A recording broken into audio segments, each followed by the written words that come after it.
are at an advanced stage. Mandela says the Mvezo Traditional Council and Universal Peace Organization have decided to host celebrations under the theme of peace, which is different from the government's theme, which is Be the Legacy. Our reporter ZImkitha Manqinana is on standby for the latest. ZImkitha, what's happening there?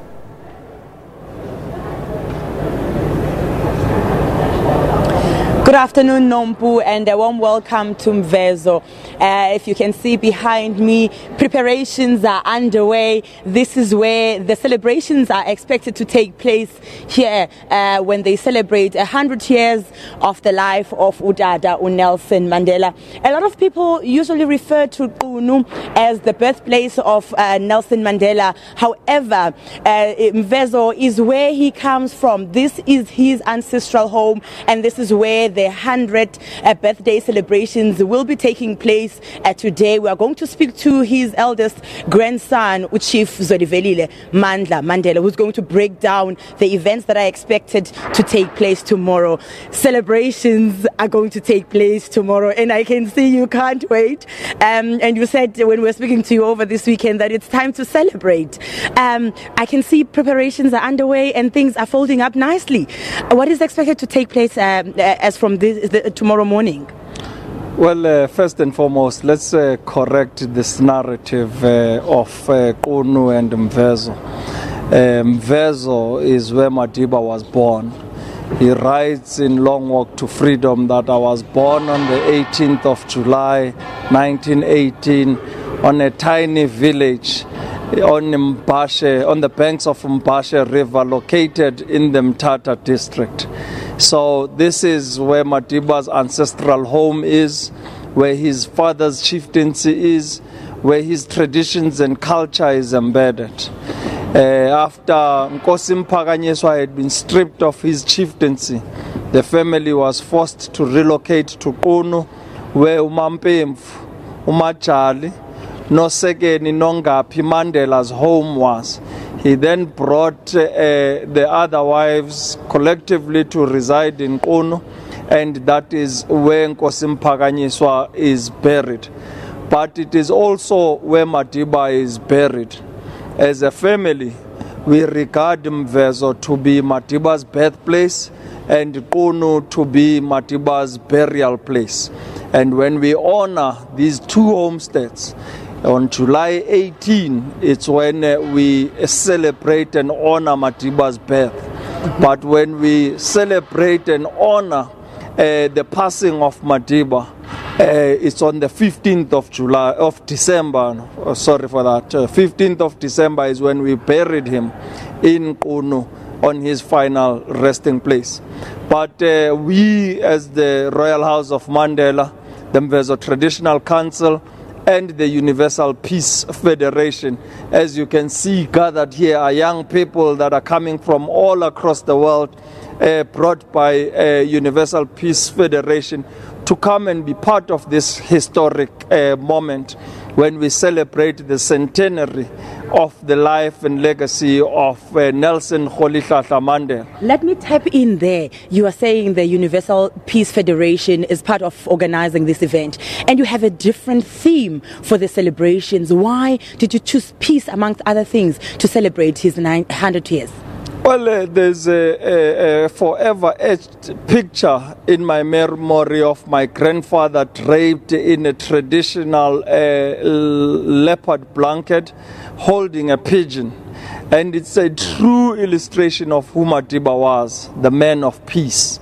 And when we met with the Universal Peace Federation in Dakar in January with having our Africa Summit, I placed this thought into their heads that we as South Africa are celebrating 2018 to honor the life of Nkosi Dalpunga, Nelson Mandela. And it will be a great honor to us as the royal family and the people of Madiba's birthplace to be able to host an Africa Summit that will include traditional leaders from the entire continent, religious leaders from across Africa, as well as members of parliament. We were then embraced by the Universal Peace Federation. They invited myself to come to attend the International Leadership Conference, which was held in Korea in Seoul. We were able to attend that, and it is where I expressed this concept of having this Africa Summit to their founder, Mother Moon, and she was very excited about it and said, "Chief, what support would you need from us as UPF to realize this?" We said, well, as Madiba's birthplace, the Mvezo Traditional Council, it is our wish when we celebrate Madiba's birth on July 18, together with the rest of the global community, we would want to ensure that we call on South Africans and particularly Africans to join us in celebrating Madiba's life and legacy.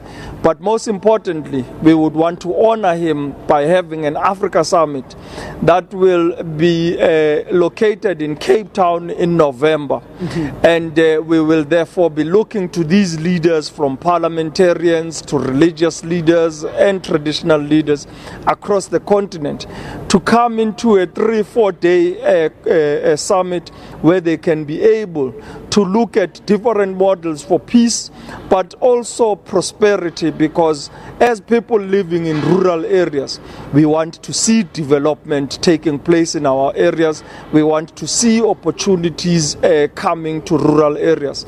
It is rather shocking to us that as we're celebrating this global icon in his birthplace, his community is still without the basic amenities such as clean drinkable water. When we're talking about celebrations, automatically the partying mood is switched on. Who are some of the people that are expected here to entertain people? Well, for us, we always, when we speak about partying, we remember Madiba's wonderful Madiba Chive. Yes, and it will always have every one of us smiling and in stitches. But most importantly, it is to draw on to the men and women that walked with this giant and the role they played into shaping the new dawn of democracy in South Africa. So first and foremost, before I speak about the entertainment, we've reached out to our former presidents to speak about Madiba and their own experiences and the lessons drawn from this global icon. My president, His Excellency, former President de Klerk, has accepted to grace the occasion, although he's challenged because tomorrow he's also having the board meeting of the de Klerk Foundation. Mm-hmm. But to preempt that, he said to us, Chief, I want to do a recording that will be shown during the celebrations. And we have already recorded that, and we look forward to screening it during the celebrations. We approached President Mbeki and invited him to attend, but unfortunately he had already been committed to some other occasion, and he has expressed his apologies. We then approached President Motlanthe, who will be gracing the occasion and also delivering his own address. We have looked at President Motlanthe to speak about Madiba's humanitarian efforts. As you know, the former president is part of the board of the Nelson Mandela Foundation, mm-hmm. and it will be good to learn about the 206 clinics and schools that Madiba built during his tenure. But we have also reached out to President Zuma, who was the sitting president when we all bid farewell to Madiba. I personally stood in the Union buildings while he was lying in state, seeing just ordinary citizens from across South Africa and the global community coming to paying their last respect. And we are asking former President Zuma to speak to us about what it means to us as South Africans to have such a giant, and what are the lessons and experiences that can be drawn from Madiba's life and legacy. But the keynote address will be delivered by His Excellency President Ramaphosa, who will be tasked with taking a holistic approach into speaking about the life and legacy of Madiba, what it means to us as South Africans, Africans, and the global community. As you know, that the struggle for liberation was not pioneered by just us South Africans, but Madiba himself visited about 16 countries before he was captured and incarcerated for life in prison. And we want to get a perspective of the support that we had from the African continent. But also, when I used to visit my mother in London, I used to be able to see the protest at Trafalgar Square in front of South Africa House. And this was always a phenomenal experience for me to see people in Britain during the reign of Margaret Thatcher pouring out into the streets on an anti-apartheid campaign, but most importantly on a Release Mandela campaign, which the highlight for me of all those years was the 1988 June concert that was held in honor of my grandfather, the Release Mandela concert on Madiba's 70th birthday. And for us, when we speak about entertainment that is lined up, we have reached out to that concert where my mother was the only member of the family who had actually attended that concert, Mamonol Sapo Mandela Perry. And she says that Mahotela Queens stole the show at the concert. So we have invited Mahotela Queens to come and give us that experience, how it was being at such a concert. But we also have invited Vus Mahlasela, Amanda Black, and Simpiwe Dana. But the day won't be complete without us as the traditional council showcasing our beautiful tradition and culture through our cultural and traditional dancers. So the Eastern Cape Ensemble will also be performing to showcase our beautiful tradition and culture. That is what we are looking to achieve tomorrow in celebrating the father of our nation, the African statesman, and this beloved global icon of our land.